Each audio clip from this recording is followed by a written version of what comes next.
Baik, di sini saya akan menjelaskan materi tentang regresi di linear. Sebelum kita masuk dalam regresi linear, kita harus tahu yang pertama itu apa itu regresi. Regresi adalah alat ukur statistik yang digunakan untuk mengevaluasi hubungan antara dua variabel atau lebih variabel. Dan regresi linear adalah salah satu metode statistik yang digunakan untuk memodelkan hubungan antara dua variabel, yaitu variabel independen atau variabel bebas X adalah variabel yang memengaruhi Y, dan variabel dependen atau variabel terikat yang biasa dilambangkan dengan Y itu adalah variabel yang dipengaruhi oleh X dengan asumsi bahwa hubungan tersebut bersifat linear. Sebagai contoh, jika X adalah usia kendaraan dan Y adalah harga jual, maka regresi linear dapat digunakan untuk memprediksi harga jual kendaraan berdasarkan usia kendaraan tersebut. Berikutnya adalah jenis-jenis regresi. Yang pertama, regresi linear sederhana. Regresi linear sederhana itu hanya melibatkan satu variabel X dan satu variabel Y. Sebagai contoh, X itu usia kendaraan dan Y harga jual. Yang kedua adalah regresi linear berganda.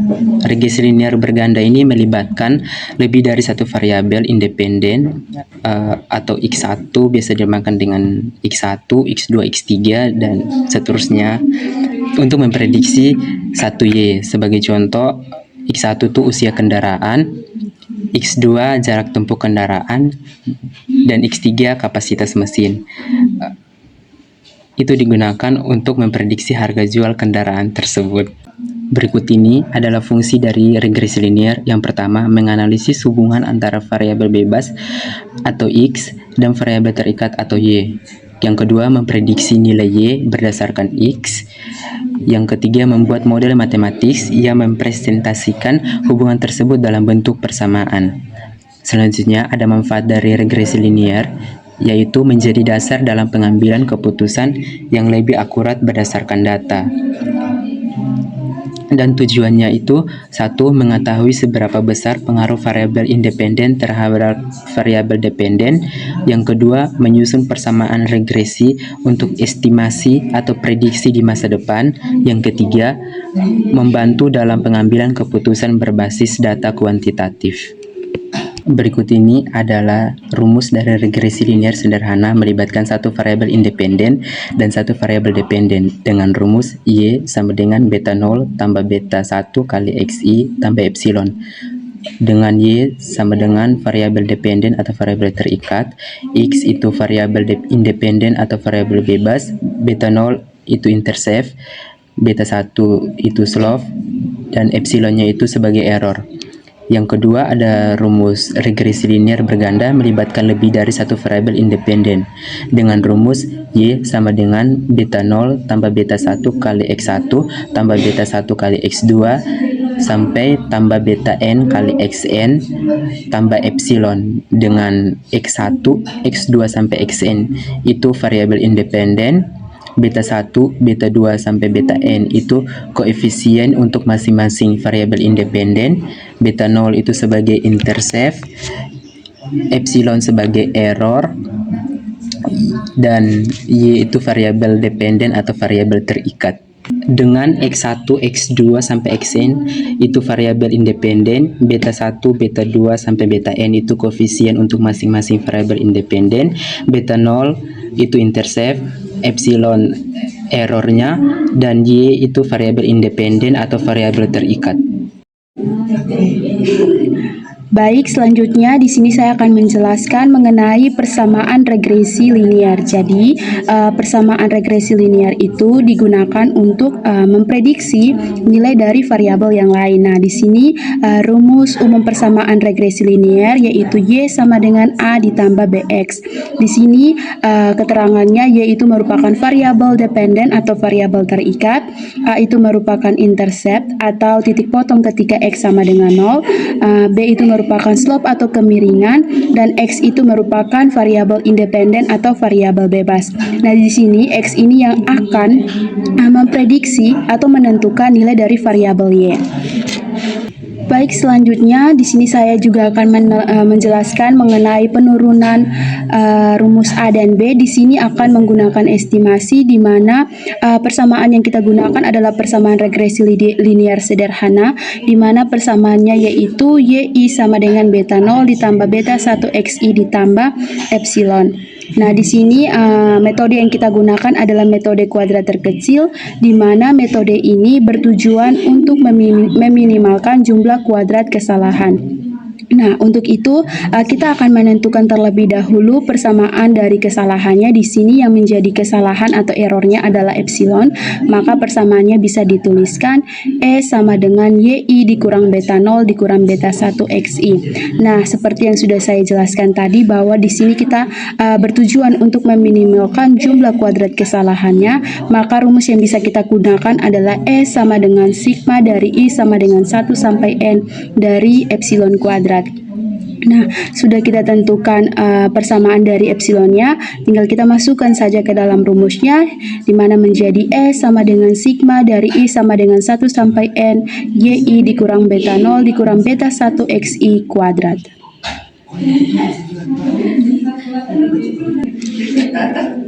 Baik, selanjutnya kita akan mencari terlebih dahulu untuk penurunan rumus A. Di sini kita akan menggunakan turunan parsial, di mana bisa kita lihat bahwa turunan S terhadap beta 0 sama dengan minus 2 sigma dari I sama dengan 1 sampai N YI dikurang beta 0 dikurang beta 1 XI. Nah, di sini karena kita melakukan penurunan terhadap beta 0, maka di sini turunan terhadap beta 0 itu minus 1, dan karena di sini pangkatnya diturunkan sehingga 2 diturunkan jadi 2 dikali minus 1 hasilnya minus 2, sehingga untuk turunan S terhadap beta 0 bisa terlihat pada slide. Selanjutnya kita membuatnya menjadi sama dengan 0, maka di sini dituliskan turunan S terhadap beta 0 sama dengan 0. Oke, baik, selanjutnya di sini karena kita sudah membuatnya sama dengan 0, kita masukkan tadi turunannya yaitu minus 2 sigma dari I sama dengan 1 sampai N YI dikurang beta 0 dikurang beta 1 XI sama dengan 0. Nah, untuk menghilangkan minus 2, kita bisa kalikan dengan kedua sisinya, kita bisa kalikan dengan minus 1/2, maka ini di sini minus 2 dikali minus 1/2 hasilnya 1, kemudian 0 dikali minus 1/2 hasilnya 0. Jadi persamaannya menjadi sigma dari I sama dengan 1 sampai N YI dikurang beta 0 dikurang beta 1 XI sama dengan 0. Nah, di sini juga kita pisahkan lagi untuk YI-nya menjadi sigma dari I sama dengan 1 sampai N YI sama dengan N beta 0 ditambah beta 1 sigma dari I sama dengan 1 sampai N XI. Nah, di sini kenapa N beta 0? Karena N beta 0 ini bisa kita tuliskan dengan beta 0 sigma dari I sama dengan 1 sampai N dari 1. Nah, 1 di situ kita kalikan dengan N, maka hasilnya N, jadi di situ bisa tuliskan N beta 0. Oke, selanjutnya kita masuk karena di sini kita mau mencari beta 0-nya atau A-nya, maka di sini persamaannya menjadi sigma dari I sama dengan 1 sampai N YI dikurang beta 1 sigma dari I sama dengan 1 sampai N XI sama dengan N beta 0. Nah, karena di sini mau dicari beta 0, maka N-nya kita pindahkan jadi menjadi beta 0 sigma dari I sama dengan 1 YI dikurang beta 1 sigma dari I sama dengan 1 sampai N XI dibagi dengan N. Nah, karena sini semua bagi dengan N, dari persamaan ini kita bisa lihat di sini ada YI per N dan juga XI per N. Nah, mana kita tahu bahwa YI per N dan XI per N ini merupakan rumus rata-rata. Jadi kita bisa rubah menjadi X bar dan Y bar. Jadi untuk rumus beta 0 yang kita dapati adalah Y bar dikurang beta 1 X bar. Jadi untuk penurunan rumus A-nya adalah A sama dengan Y bar dikurang beta 1 X bar. Baik, selanjutnya kita akan menentukan lagi untuk penurunan rumus B. Jadi untuk penurunan rumus B, kita bisa lakukan hal yang sama seperti mencari penurunan rumus A-nya tadi dengan cara menggunakan turunan parsial. Nah, di sini kita turunkan terhadap beta 1, maka bisa dituliskan turunan S terhadap beta 1 sama dengan minus 2 sigma dari I sama dengan 1 sampai N. Karena ini kita turunkan terhadap beta 1, maka turunan dari beta 1 XI itu adalah XI, sehingga ini menjadi minus 2 sigma dari I sama dengan 1 sampai N XI dikali YI dikurang beta 0 dikurang beta 1 XI. Nah, kemudian kita buat jadi sama dengan 0, maka di sini turunan S terhadap beta 1 sama dengan 0. Nah, kemudian kita masukkan turunannya yang tadi menjadi minus 2 sigma dari I sama dengan 1 sampai N XI dikali YI dikurang beta 0 dikurang beta 1 XI sama dengan 0.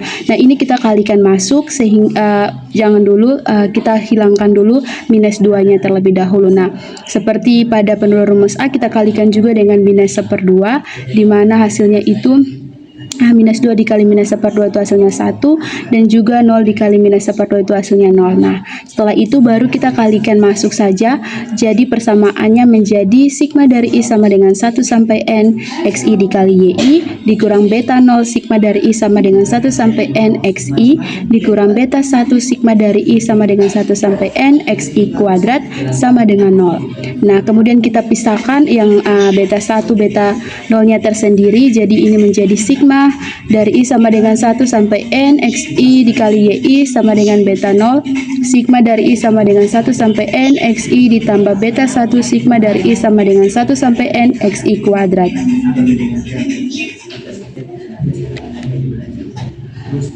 Nah, karena tadi kita sudah mencari rumus beta 0 atau A-nya tadi, jadi kita bisa masukkan beta 0 tadi ke dalam persamaan yang ada, sehingga menjadi sigma dari I sama dengan 1 sampai N XI dikali YI. Kita ganti beta 0-nya jadi sama dengan Y bar dikurang beta 1 X bar sigma dari I sama dengan 1 sampai N XI ditambah beta 1 sigma dari I sama dengan 1 sampai N XI kuadrat.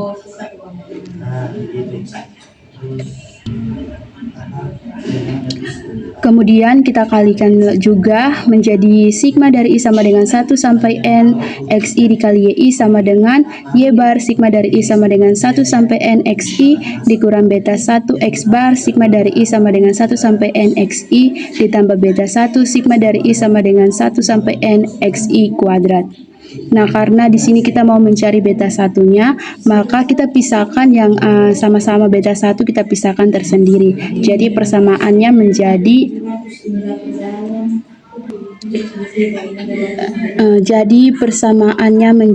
sigma dari I sama dengan 1 sampai N XI dikali YI dikurang Y bar sigma dari I sama dengan 1 sampai N XI sama dengan beta 1 sigma dari I sama dengan 1 sampai N XI kuadrat dikurang beta 1 sigma dari beta.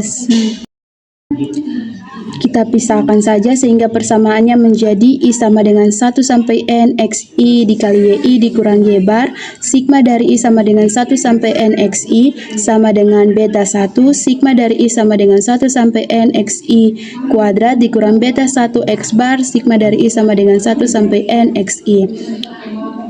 Kemudian kita bisa buatnya menjadi perkalian masuk, jadi sini menjadi sigma dari I sama dengan 1 sampai N XI dikali YI dikurang Y bar sigma dari I sama dengan 1 sampai N XI sama dengan beta 1 dikali sigma dari I sama dengan 1 sampai N XI kuadrat dikurang X bar sigma dari I sama dengan 1 sampai N XI. Nah, untuk beta 1 dikalikan dengan sigma dari I sama dengan 1 sampai N XI kuadrat dikurang X bar sigma dari I sama dengan 1 sampai N XI ini ketika kita dikalikan akan menghasilkan persamaan yang sama seperti yang ada pada di atas.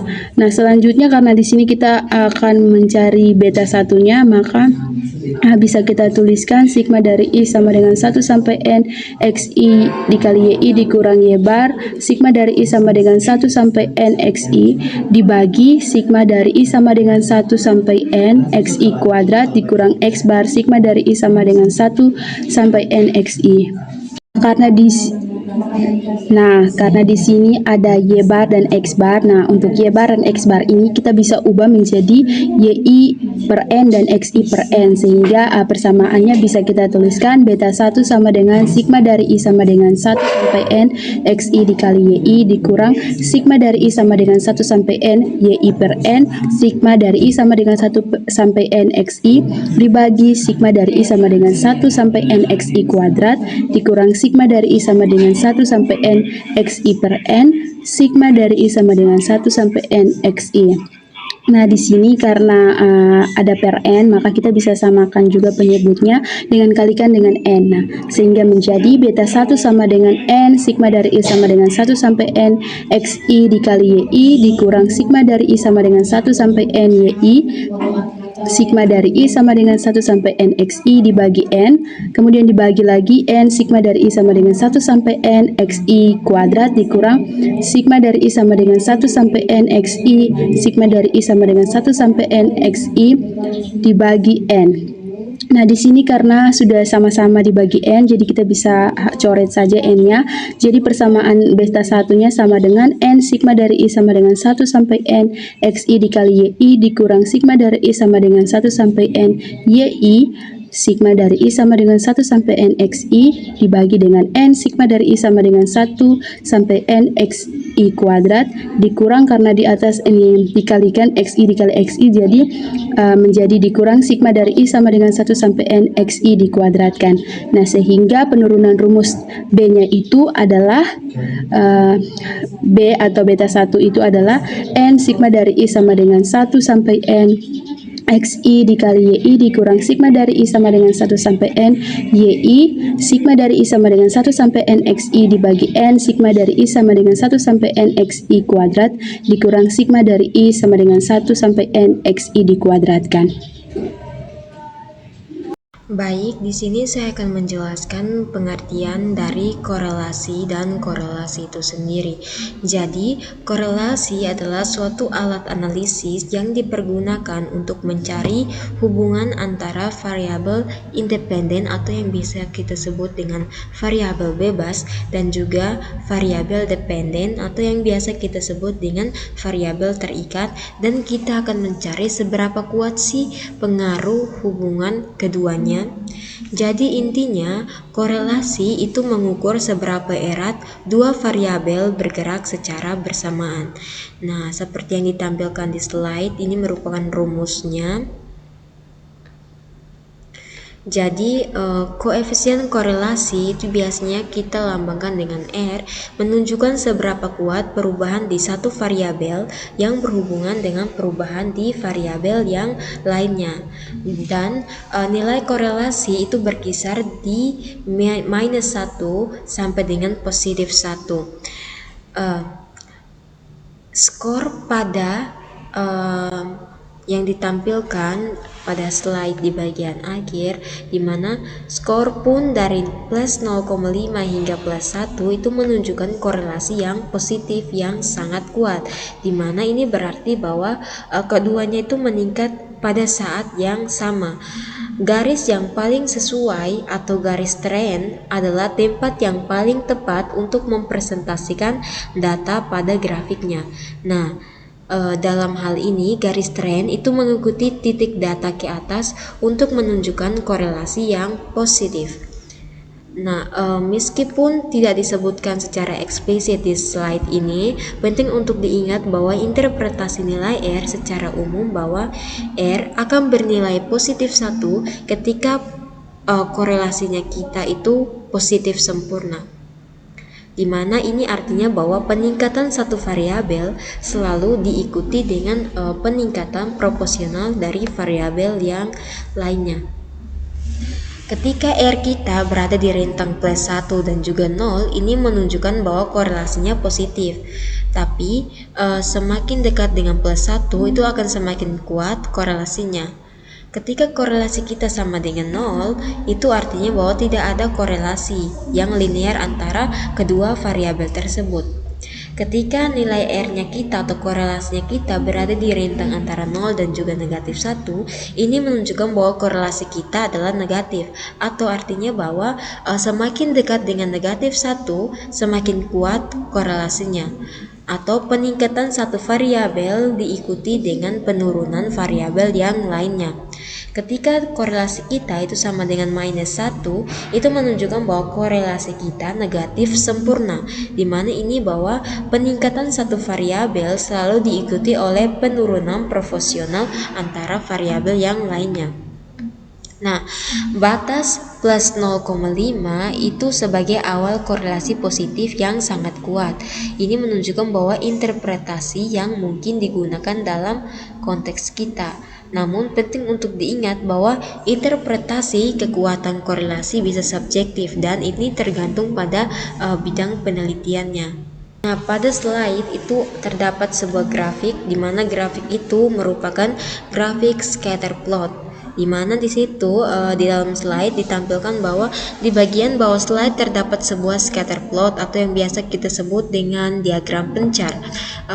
Sumbu horizontal atau sumbu X itu kemungkinan mewakili nilai dari variabel independen atau variabel X, sedangkan sumbu vertikal atau sumbu Y itu mewakili nilai dari variabel dependen atau variabel Y. Titik-titik pada grafik itu menunjukkan pasangan nilai. Titik-titik pada grafik menunjukkan pasangan nilai dari kedua variabel. Nah, garis tren atau yang paling sesuai ditarik melalui titik-titik data. Nah, dalam grafik tersebut yang ditampilkan di slide, garis tren itu memiliki kemiringan yang positif, di mana itu menggambarkan korelasi yang positif. Nah, seiring dengan meningkatnya nilai pada sumbu X, nilai pada sumbu Y juga cenderung meningkat pula. Jadi, dalam slide ini itu memberikan pemahaman dasar tentang konsep dari korelasi, di mana bagaimana mengukurnya menggunakan koefisien korelasi yang Pearson dan bagaimana menginterpretasikan nilai koefisien korelasi untuk memahami kekuatan dan arah hubungan linear antara dua variabel. Nah, pada grafik scatter plot ini juga yang membantu kita memvisualisasikan hubungan ini. Jika teman-teman bertanya apa sih grafik scatter plot, jadi sederhananya itu seperti kita membayangkan bahwa kita punya dua jenis data yang saling berpasangan. Misalkan data tentang berapa jam kita belajar untuk ujian yang kita misalkan sebagai data pertama kita, dan juga berapa nilai yang kita dapatkan yang kita misalkan sebagai data kedua kita. Nah, setiap kali kita belajar dan mendapatkan nilai itu menunjukkan satu pasangan data. Nah, grafik scatter plot itu adalah cara kita menggambar pasangan-pasangan data menjadi titik-titik di atas kertas grafik, di mana sumbu mendatar atau sumbu X-nya kita itu merupakan garis mendatar di bagian bawah grafik. Nah, biasanya sumbu X ini mewakili variabel bebas atau variabel independen.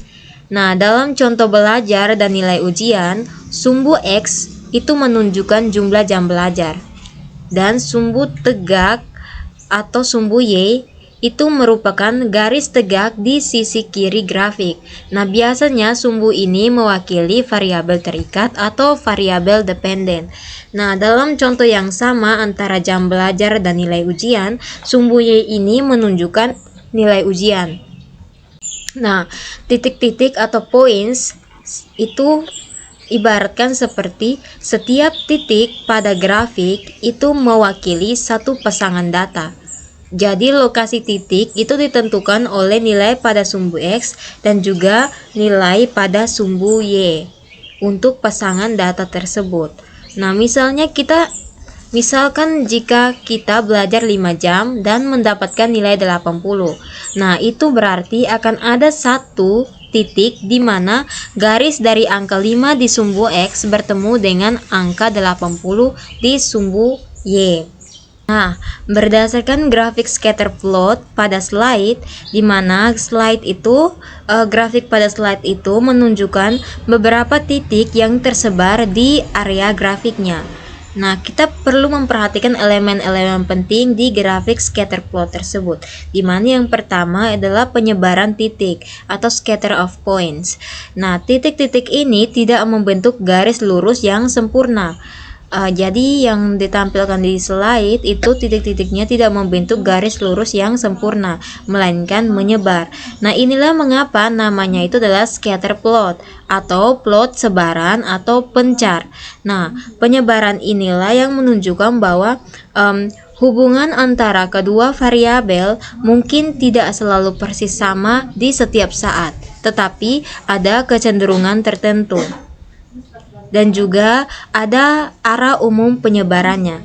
Nah, kita perhatikan bahwa arah umum kemana titik-titik itu cenderung bergerak. Nah, dalam grafik yang ada di slide, secara umum ketika kita bergerak dari kiri ke kanan atau nilai pada sumbu X itu akan meningkat. Nah, titik-titik cenderung bergerak ke atas. Pada nilai Y juga meningkat. Jadi ketika nilai X-nya meningkat, nilai Y-nya juga meningkat. Ini adalah indikasi korelasi yang positif. Artinya bahwa ada kecenderungan bahwa semakin tinggi nilai pada satu variabel, semakin tinggi pula nilai pada variabel yang lainnya.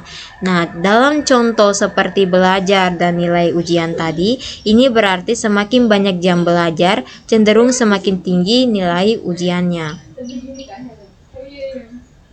Dan juga kita perlu memperhatikan garis tren atau trend line, atau biasanya itu seperti garis yang paling sesuai. Nah, garis lurus yang berwarna yang ditarik melalui titik-titik ini adalah garis tren atau garis yang paling sesuai.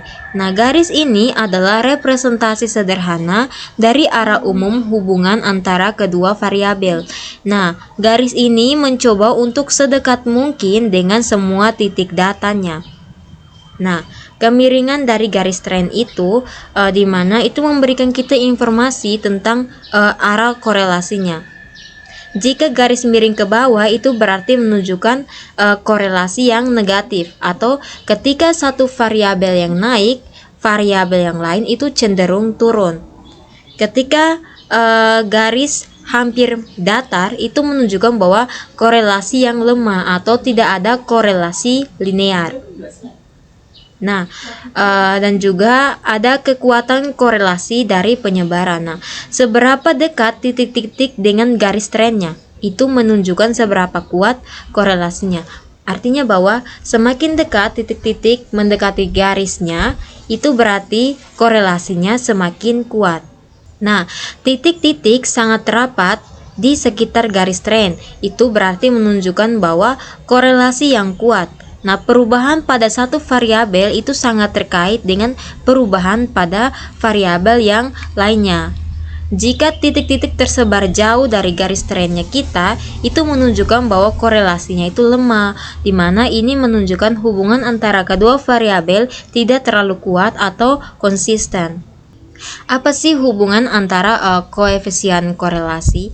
Jadi, koefisien korelasi atau R yang dihitung dengan rumus pada slide adalah angka yang meringkas apa yang kita lihat di grafik scatter plotnya, di mana nilai itu akan bernilai positif sesuai dengan garis tren yang miring ke atas.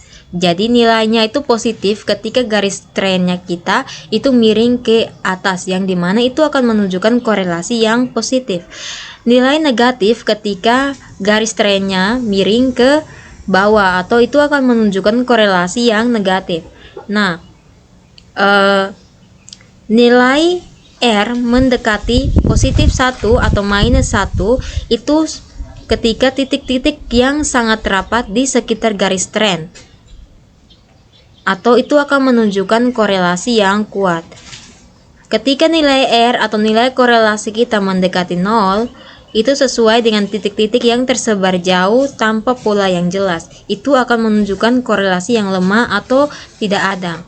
Nah, kita bisa menarik kesimpulan dari tabel ini, dari grafik yang ada pada slide, bahwa grafik scatter plot itu menunjukkan adanya korelasi positif. Ini terlihat dari kecenderungan titik-titik yang bergerak ke atas saat kita bergerak ke kanan, dan juga garis tren yang memiliki kemiringan positif. Jadi garis tren itu mengikuti titik data ke atas untuk menunjukkan korelasi yang positif. Nah, pada slide selanjutnya itu ada korelasi negatif dan juga ada korelasi yang positif. Nah, jika teman-teman bertanya, apa sih korelasi negatif itu? Jadi sederhananya itu seperti ada contoh belajar dan juga nilai ujian. Nah, sekarang kita membayangkan bahwa contoh lain seperti semakin banyak kita bermain game online sebelum kita tidur, yang kita misalkan sebagai data pertama, itu berarti semakin sedikit jam kita tidur. Itu yang kita misalkan sebagai data kedua. Jadi jika kita bermain game online sebelum tidur dengan waktu yang banyak, maka waktu yang kita gunakan untuk tidur itu akan semakin sedikit. Inilah yang merupakan contoh di mana ketika satu hal itu meningkat, hal lain itu cenderung menurun. Inilah yang kita sebut dengan korelasi yang negatif. Nah, pada slide itu ditampilkan bahwa skor apapun dari negatif 0,5 hingga negatif 1 itu menunjukkan korelasi negatif yang kuat, yang berarti bahwa ketika satu variabel yang meningkat, variabel lainnya menurun secara proporsional. Nah, angka negatif pada koefisien korelasi atau R itu menunjukkan arah hubungan yang berlawanan. Jadi semakin dekat nilai R ke negatif 1, semakin kuat hubungan negatifnya. Secara proporsional, di sini berarti ada kecenderungan yang konsisten dalam penurunan variabel lain ketika satu variabel itu naik. Nah, mungkin teman-teman juga berpikir bahwa kayak mempertanyakan, dan juga mungkin teman-teman mempertanyakan apa sih saat korelasi itu tidak ada hubungan atau tidak ada hubungan korelasi. Jadi contohnya itu sederhananya itu seperti kita membandingkan tinggi badan siswa dengan nilai ujian matematika.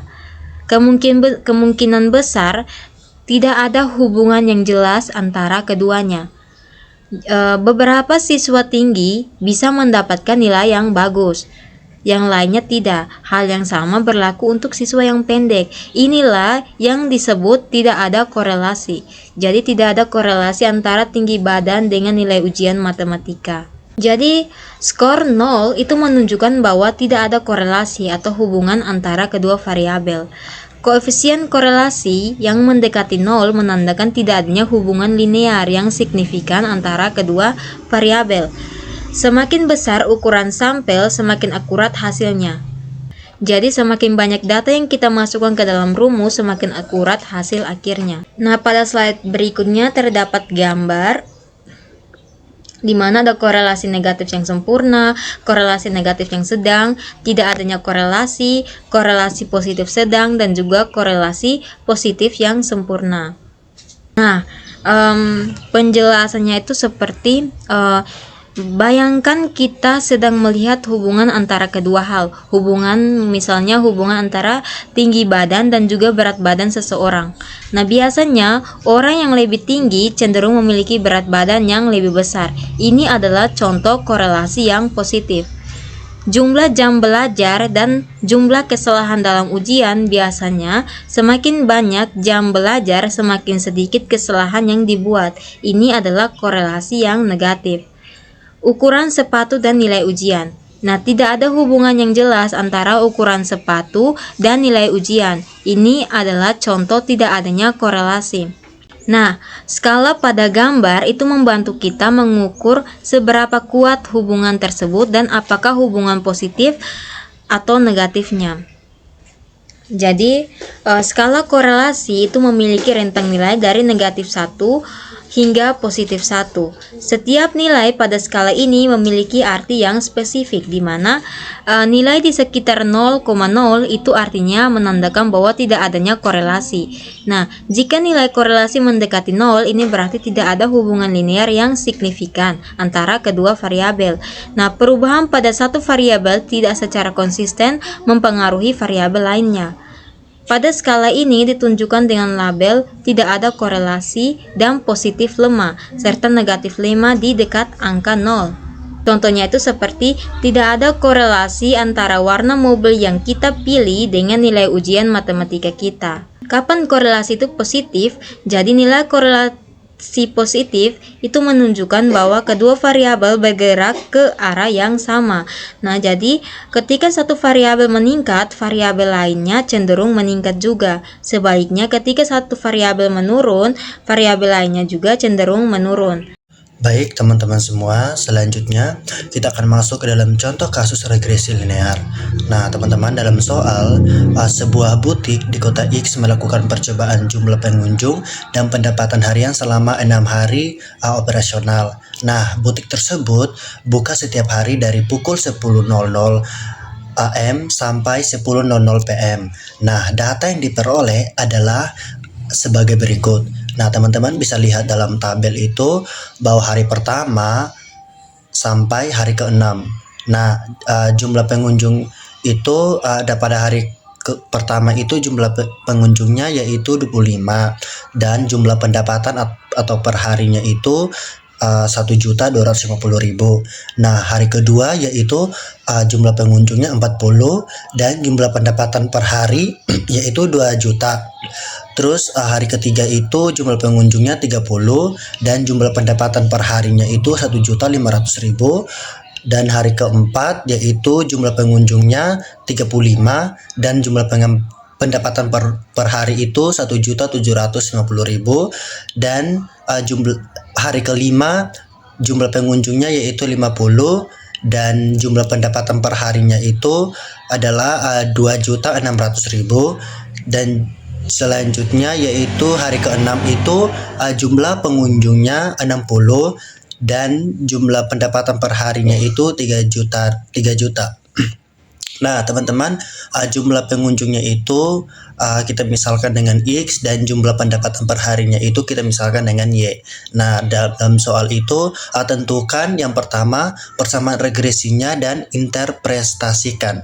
Terus yang kedua yaitu berapa pendapatan yang didapat jika butik tersebut menerima 70 pengunjung di hari ke-7. Baik teman-teman semua, selanjutnya kita akan menyelesaikan soal tersebut. Nah, dari soal yang sudah kita lihat tadi, nah dari tabel tersebut sudah diketahui, kita tinggal masukkan setiap angka yang ada dalam XI dan YI-nya, di mana XI-nya yaitu jumlah pengunjung dan YI-nya yaitu jumlah pendapatan per hari.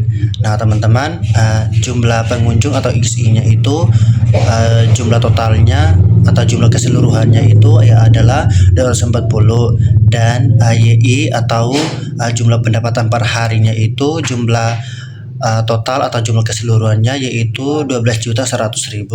Nah, selanjutnya kita akan kalikan XI dikali dengan YI, di mana hari pertama yaitu 25 dikalikan dengan 1.250.000 itu menghasilkan 31.250.000. Nah, hari kedua yaitu 40 dikali dengan 2 juta itu menghasilkan 80 juta. Nah, seterusnya sampai dengan hari ke-6 yaitu 60 dikali dengan 3 juta itu menghasilkan 180 juta. Nah, dari setiap dari XI dikali YI-nya itu kita mendapatkan jumlah keseluruhan atau jumlah totalnya itu adalah 527.500.000. Nah, selanjutnya kita kuadratkan XI-nya. Nah, XI-nya itu dari hari pertama kita kuadratkan 25 dikuadratkan menjadi 625 dan 40 dikuadratkan menjadi 1600, seterusnya sampai dengan hari ke-6 yaitu 60 dikuadratkan menjadi 3600. Nah, setelah itu jumlah keseluruhan dari XI kuadratnya itu menghasilkan 10.450. Teman-teman, selanjutnya kita tinggal masukkan rumus yaitu B sama dengan N dikali dengan sigma XY dikurangi dengan sigma X dikali dengan sigma Y dibagi dengan N dikali sigma X kuadrat dikurangi dengan sigma X dikuadratkan. Nah, kita tinggal masukkan setiap angka dari rumus yang sudah kita tentukan, maka nilai N-nya itu kan 6. Kita kalikan dengan sigma XY-nya yaitu jumlah keseluruhan dari sigma XY-nya itu kan 527.500.000. Terus kita kurangi dengan sigma X-nya yaitu 240 dikali dengan sigma Y-nya yaitu 12.100.000. Kita bagi dengan N sigma X kuadrat dikurangi dengan sigma X kuadrat itu kan dikuadratkan lagi, sehingga nilai N-nya itu kan 6. Terus sigma X kuadratnya itu kan jumlah totalnya itu 10.450. Kita kurangi dengan sigma XI-nya. Nah, sigma XI-nya ini kita kuadratkan sehingga sigma XI-nya itu kan diketahui 240. Kita kuadratkan teman-teman sehingga mendapatkan 57.600.000. Setelah itu itu menghasilkan 57.600. Nah, setelah kita sudah menentukan akan angka-angka tersebut, maka kita tinggal jumlahkan setiap angka yang sudah diketahui, sehingga 6 dikali dengan 527.500.000 itu menghasilkan 3.165 juta dikurangi dengan 240 dikali dengan 12.100.000 itu menghasilkan 2.904 juta. Kita bagikan dengan 6 dikali dengan 10.450 itu menghasilkan 62.700. Terus kita kurangi dengan 240 dikuadratkan itu menghasilkan 57.600, sehingga menghasilkan 3.165 juta dikurangi dengan 2.904 juta itu menghasilkan 261 juta dibagi dengan 62.700 dikurangi dengan 57.600 itu menghasilkan 5.100. Nah, hasil dari 261 juta dibagi dengan 5.100 itu menghasilkan 51,176 teman-teman. Selanjutnya teman-teman, kita akan mencari nilai A-nya, yaitu sigma Y dikurangi dengan B sigma X dibagi dengan N, di mana sigma Y-nya itu 12.100.000 dikurangi dengan nilai B-nya itu kan 51.176, terus dikali dengan sigma X-nya yaitu 240 dibagi dengan nilai N-nya yaitu 6. Setelah itu kita tinggal jumlahkan, maka menghasilkan 12.100.000 kita kurangi dengan 51 kali 51.176 dikali dengan 240 itu menghasilkan 12.282.240, sehingga kita bagi dengan N-nya lagi yaitu 6 menghasilkan 12.100.000 dikurangi dengan 12.252.240 itu menghasilkan minus 182.240. Kita bagi dengan 6 itu menghasilkan minus 30.373. Nah, setelah kita sudah menentukan akan nilai A dan B-nya, maka selanjutnya kita substitusikan nilai B dan nilai A-nya teman-teman yang telah diperoleh ke dalam rumus persamaan regresi linear, sehingga rumusnya yaitu Y sama dengan A ditambah dengan BX, maka Y-nya sama dengan nilai A-nya itu kan minus 30.373 ditambah dengan nilai BX, maka nilai B-nya yaitu 51.176X. Nah, sehingga hasilnya yaitu minus 30.373 ditambah dengan 51.176X. Selanjutnya teman-teman, kita akan menentukan pendapatan yang didapat jika butik tersebut menerima 70 pengunjung pada hari ke-7. Maka kita tinggal masukkan rumusnya yaitu YABX, maka Y-nya sama dengan minus 30.373 ditambah dengan 51.176X, maka Y-nya sama dengan minus 30.373 ditambah dengan 51.176 kita kali dengan X-nya yaitu kan diketahui jika butik tersebut menerima 70 pengunjung, maka X-nya yaitu 70. Nah, selanjutnya kita tinggal jumlahkan, yaitu minus 30.373 ditambah dengan 51.176 kita kali dengan 70 sehingga menghasilkan 3.582.320, sehingga hasil dari minus 30.373 tambah 3.582.320 itu menghasilkan 3.551.947. Nah, teman-teman, jadi pendapatan didapat jika butik tersebut menerima 70 pengunjung yaitu 3.551.404, yaitu mendapatkan 3.551.947.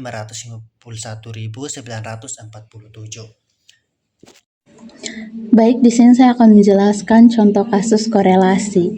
Di sini kita memiliki soal, seorang guru ingin mengetahui apakah ada hubungan antara jumlah jam belajar siswa dan nilai ujian matematika. Di sini kita memiliki data dari 5 orang siswa yang telah disajikan dalam bentuk tabel, di mana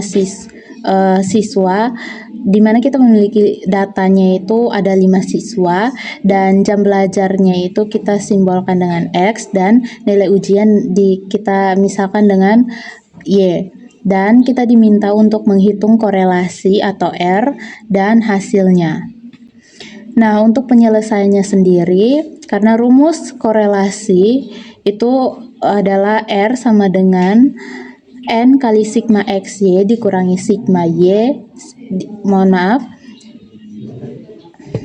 Rumus dari korelasi sendiri adalah R sama dengan N dikali sigma XY dikurangi sigma X dikali sigma Y dibagi dengan akar dari N kali sigma X kuadrat dikurangi sigma X lalu kita kuadratkan dikali dengan N lalu kita kali dengan sigma Y kuadrat dikurangi sigma Y lalu kita kuadratkan. Nah, untuk mempermudah perhitungannya sendiri, di sini telah disajikan tabel dan tabel itu diisi oleh variabel dari rumus korelasi di sini.